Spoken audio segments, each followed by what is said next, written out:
Hola, me llamo María José, tengo 56 años recién cumplidos y bueno, mi historia es que yo tuve una enfermedad con 14 años que me afectó a los riñones, a los dos. Entonces tuve la suerte que estuve muy poco tiempo en hemodiálisis y me trasplantaron en 1992. He estado súper bien, casi 26 años, y luego pues ya dejó de funcionarme y pasé a peritoneal.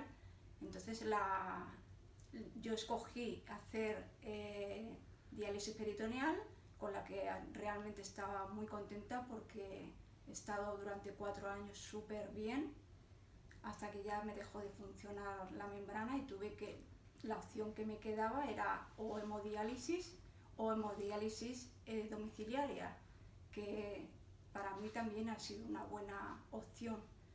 Llevo desde agosto del año pasado haciendo hemodiálisis domiciliaria y bueno, me va muy bien, la verdad.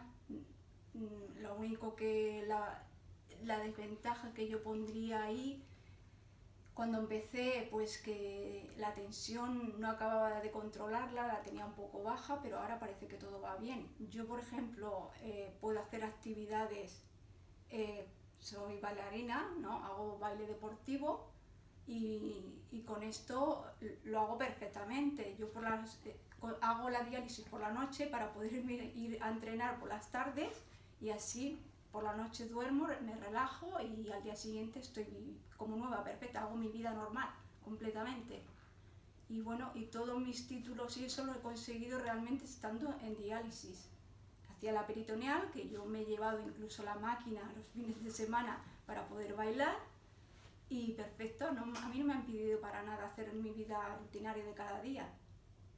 Y bueno, que yo estoy contenta con lo que tengo y ahora estoy esperando pues a ver cuándo me pueden trasplantar.